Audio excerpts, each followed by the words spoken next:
नमस्कार, स्वागत है आपका। आज मैं आपके लिए लेके आया हूं कि 1000 स्क्वायर फीट एरिया का अगर आपका प्लॉट है तो उसका निर्माण कार्य का खर्च कितना होगा, उसकी कंस्ट्रक्शन कॉस्ट कितनी होगी। ये बहुत ही महत्वपूर्ण है आपके लिए जानना। और हम ये भी बताएंगे कि ठेकेदार जिसको आप ठेका देते हैं यानी कि कॉन्ट्रैक्टर आपको किस तरह से चीट करता है, वो कहाँ पैसा बचाता है, कहाँ वो गलत मटेरियल यूज करता है, आपको पता भी नहीं है कि उसने कहाँ जो है आपको ठग लिया है। हम वो भी आपको बताएंगे और आपको हम ये भी बताएंगे कि स्टेप बाय स्टेप किस मटेरियल में कितना पैसा लगता है। हम ये भी आपको बताएंगे स्टील कितने का लगेगा, उसमें सीमेंट कितना लगेगा, उसके पेंट कितना लगेगा, इलेक्ट्रिकल जो है प्लम्बिंग के आइटम कितने होंगे। ये सब हम आपको आज इस वीडियो में और बताएंगे। और हम आपको ये भी बताएंगे कि कॉन्ट्रैक्टर की फ्रॉड गिरदी से, उसकी चीटिंग से बचने का क्या तरीका है, आपको क्या करना चाहिए, वो सब हम आज इस वीडियो में आपको बताएंगे। तो आप इस वीडियो को लास्ट तक देखिए, बीच में छोड़ देंगे तो आपको आधी अधूरी चीज रह जाएगी। तो चलिए शुरू करते हैं।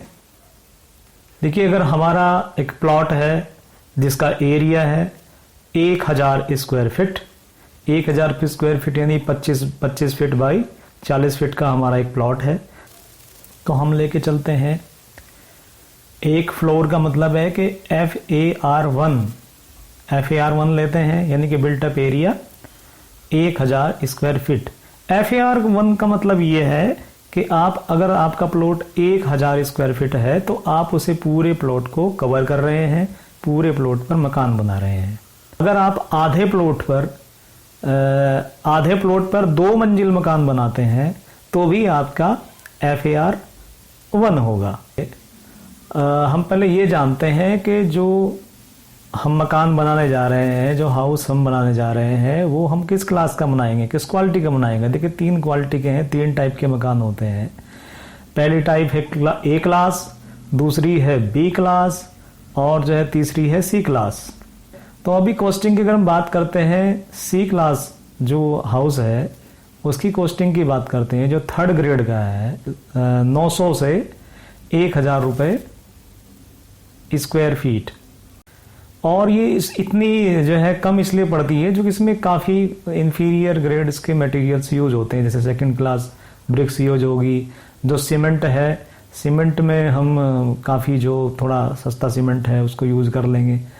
900 से 1000 रुपये के हिसाब से अगर टोटल कॉस्ट निकालें हम 1000 स्क्वायर फीट एरिया की अपने प्लॉट की, तो ये आ जाएगी 10 लाख रुपए।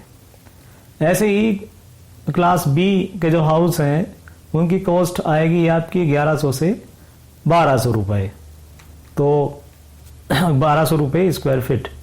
तो टोटल कॉस्ट कितनी हुई, 1000 से इसको मल्टीप्लाई कर देंगे तो ये 12 लाख रुपए इसकी कॉस्टिंग आएगी। अच्छा, क्लास A पर जाते हैं। क्लास A में जो कॉस्टिंग है पर स्क्वायर फीट, जो इसका लागत आएगी मकान बनाने की, वो आती है 1700 रुपये से 2500 रुपये तक। अगर हम और भी बिल्कुल लग्जरियस में जाएं तो ये 3000 तक भी चले जाती है। 1000 स्क्वायर फीट का जब हम प्लॉट की कॉस्ट निकालते हैं तो वो बैठती है हमारी 17 से 25 लाख रुपए।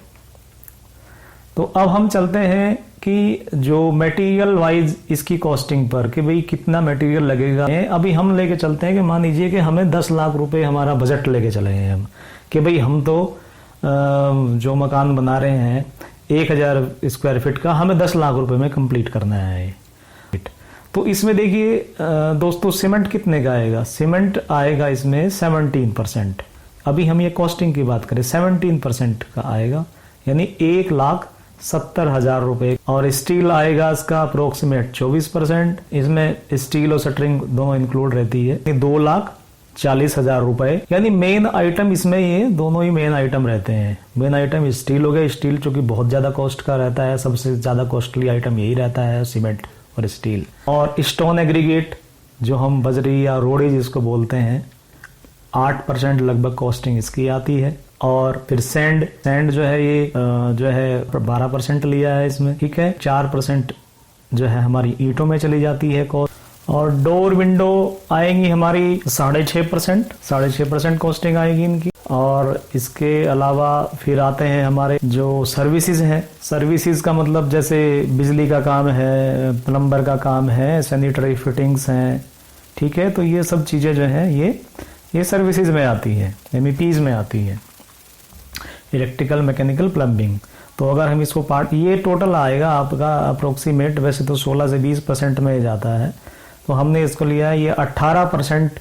आप इसको मान के चलिए कि 18% जो है आपकी 18% की लागत आएगी। तो इसमें अगर हम पार्ट्स में देखें सर्विसेज के, जैसे इलेक्ट्रिकल में 5.5%, प्लम्बिंग 7%, और जो सैनिटरी फिटिंग्स हैं वो अपनी 5.5 यानी 5.5% जो है टोटल कॉस्ट की, यानी 10 लाख की 5.5%। 5.5% का मतलब हुआ इसका 5.5 का 55,000 रुपये हुए। फिर अपना ये फिनिशिंग्स के हैं हमारे, जो फिनिशिंग में जो चीज़ बची है जैसे स्टोन है, टाइल्स है, पेंटिंग है, तो ये सब मिला के 12 से 18% में ये फिनिश हो जाता है। 8% जो है स्टोन टाइल्स का आएगा कॉस्टिंग 8%, और पेंटिंग में 4% अपना ये पेंटिंग में खर्च होता है। ये जो आपको सब ये कॉस्ट बताई गई है, ये जो है विद लेबर कॉस्टिंग है, यानी इसमें मैन पावर भी शामिल है। जो ये अनुमानित इसका जो थंब रूल है वो मटेरियल 60% और लेबर 40%।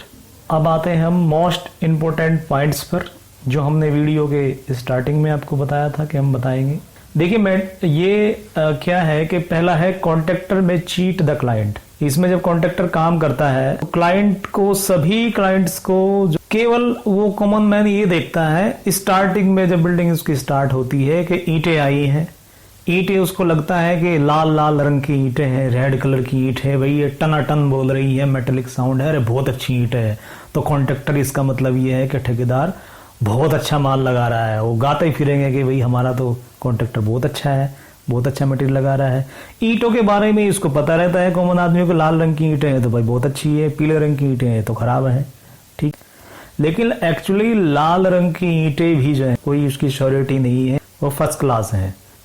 ईंटें कैसी हैं, अच्छी हैं या खराब हैं, ये डिपेंड करता है उनकी ईंटों की कंप्रेसिव स्ट्रेंथ पर, कि उनकी ईंटों की फर्स्ट क्लास ईंट की कंप्रेसिव स्ट्रेंथ जो है वो 10 से अबव होनी चाहिए। दूसरा bad workmanship and material. Contractor जो है अपनी सेविंग करने के लिए काम जो है ठीक नहीं करेगा, बैड वर्कमैनशिप करेगा। जो चिनाई कर रहा है उसमें ज्वाइंट प्रॉपर मेंटेन नहीं करेगा ब्रिक वर्क के, क्योंकि उसको काम जल्दी खत्म करना होता है। और मटेरियल में वो कंप्रोमाइज करेगा, इन्फीरियर क्वालिटी का मटेरियल लगाएगा। जो है टेक्निकल आदमी ही इसको सुपरवाइज कर सकता है। तीसरा है client should appoint an engineer.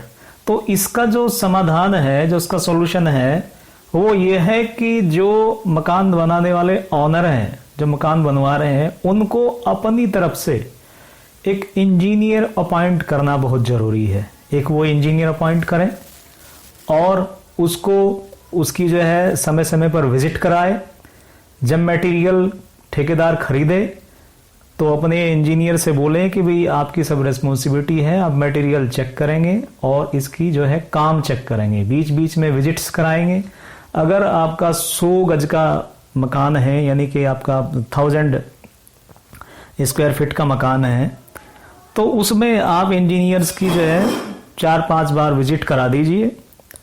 तो उससे कॉन्ट्रैक्टर के मन में, ठेकेदार के मन में जो है एक डर रहेगा, एक भय रहेगा कि मेरी चीज अगर मैं गलत करूंगा तो वो पकड़ी जाएंगी। तो इंजीनियर साहब से कितना लेगा? अगर विजिट करेगा तो क्या लेगा? वो 10-20 हजार रुपए आपसे ले लेगा, ज्यादा से ज्यादा मैक्सिमम 4-5 विजिट करेगा तो इतने पैसे आप उसको दे दीजिए। अगर आप उसको 10,000 रुपए देते हैं तो ये मान लीजिए कि वो आपको 1 लाख रुपए तक की आपकी जो है मकान में सेविंग का आपको करा के देगा। अच्छा, इसके नेक्स्ट है सेल्फ सुपरविजन एंड परचेजिंग। यदि आप खुद सुपरविजन करते हैं और खुद परचेजिंग करते हैं तो आप कितना बचा सकते हैं? 15 से 25%। तो भी आपकी बिल्डिंग की जो क्वालिटी है, जो उसकी स्ट्रक्चर है, तो भी खराब होगी। यदि आप कॉमन मैन, अगर आप एक सिविल इंजीनियर नहीं है या आप सिविल फील्ड से संबंधित नहीं है। अब इसके अगेंस्ट में दूसरा पॉइंट है, if you have an engineer, यदि आपके पास एक इंजीनियर है, सिविल इंजीनियर है, तो you save 25 to 40% and good quality building. तो देखिए इससे दो फायदे हैं आपको। इंजीनियर आप अपॉइंट करते हैं, उसकी विजिट कराते हैं, तो आपके पैसे भी ज्यादा बचेंगे, 25 से 40% आपकी सेविंग होगी, और जो मकान की क्वालिटी है वो गुड क्वालिटी होगी, क्योंकि उसका स्ट्रिक्ट सुपरविजन उसमें रहेगा। अगर काम की क्वालिटी, मटेरियल अच्छा है और गुड वर्कमैनशिप है, तो आपकी बिल्डिंग जो है बहुत मजबूत होगी और बहुत अच्छी क्वालिटी की होगी, और पैसे भी आपके सेव होंगे। तो इसलिए मेरा सजेशन यही है कि आप जो है, जो टेक्निकल पर्सन है, अब अगर आप कहीं मकान बनाने जा रहे हैं या सोच रहे हैं या मकान बनाना चाहते हैं, तो प्रॉपर उसका एक मैप बनवाइए, आर्किटेक्ट से मैप बनवाइए। जिस आर्किटेक्ट से आप मैप बनवा रहे हैं उसका इंजीनियर आप कभी अपॉइंट मत कीजिए। इंजीनियर आप अपनी पसंद से कहीं थर्ड पार्टी से इंजीनियर लीजिए, उसको अपॉइंट कीजिए। आर्किटेक्ट का इंजीनियर आप कभी मत लगाइए।